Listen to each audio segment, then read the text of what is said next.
कोविड-19 संक्रमण ने पूरी दुनिया की अर्थव्यवस्था और कारोबार पर अप्रत्याशित तौर पर काफी ज्यादा असर किया है। ऐसे में चीन ने इस मौके का फायदा उठाते हुए फॉरेन डायरेक्ट इन्वेस्टमेंट के नाम पर दूसरे देशों की कंपनियों के अधिग्रहण की कोशिश शुरू कर दी है, जिसके बाद से भारत ने चीन की ऐसी हरकत पर संज्ञान लेकर देश में FDI के नियमों में बदलाव करते हुए उसे और सख्त करने का फैसला लिया। लेकिन अब चीन भारत के इस फैसले से काफी भड़का हुआ है।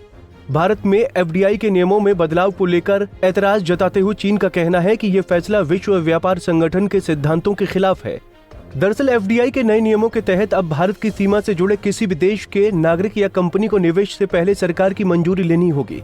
ये नियम अब तक सिर्फ पाकिस्तान और बांग्लादेश के नागरिकों या फिर कंपनी के लिए ही लागू था। इधर FDI के नियमों में बदलाव के बाद नई दिल्ली में चीनी दूतावास के प्रवक्ता ने कहा कि हमें उम्मीद है कि भारत अपनी भेदभाव वाली नीति में संशोधन करेगा और अलग अलग देशों के निवेश के लिए एक ही तरह के नियम बनाएगा। इसके साथ ही भारत अपने यहाँ खुला, पारदर्शी और प्रतिस्पर्धात्मक कारोबारी माहौल तैयार करेगा।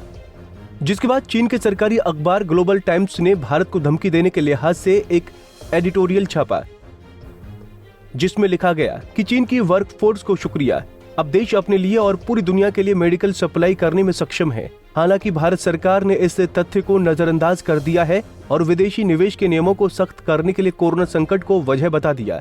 भारत मेडिकल सप्लाई के लिए काफी हद तक चीन पर निर्भर है और भारतीय कंपनियों के कथित अवसरवादी अधिग्रहण को रोकने की कोशिश संकट की घड़ी में सप्लाई पाने में उसके लिए ही मुश्किल खड़ी रहेगी। चीन के सरकारी अखबार के इस लेख से ये साफ तौर पर जाहिर होता है कि भारत के सख्त FDI नियमों के बदले मेडिकल सप्लाई रोकने की कोशिश कर सकती है। दरअसल फार्मास्यूटिकल डेटा के मुताबिक भारत अपनी दवाइयों के लिए ज्यादातर कच्चा माल चीन से ही खरीदता है।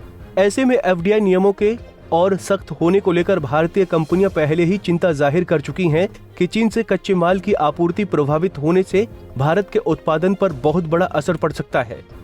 वहीं चीनी सरकारी अखबार अपने धमकी भरे आर्टिकल में इन नियमों को भारत के लिए ही घातक बताते हुए कहा कि भारत के इन नियमों के कारण चीन अन्य दक्षिण पूर्वी एशियाई देशों की तरफ रुख कर सकता है जो उसकी मदद लेने के लिए इच्छुक हैं।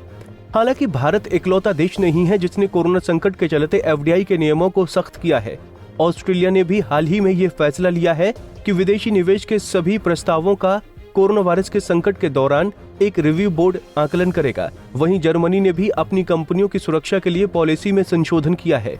ऐसे में चीन के सरकारी अखबार का ये आर्टिकल चीन की बौखलाहट को साफ तौर पर उजागर करता है। पंजाब केसरी टीवी के लिए प्राची उपाध्याय की रिपोर्ट। हमसे जुड़े रहने के लिए हमारे YouTube चैनल को सब्सक्राइब करें और नई वीडियो की नोटिफिकेशन के लिए बेल आइकॉन को दबाएं।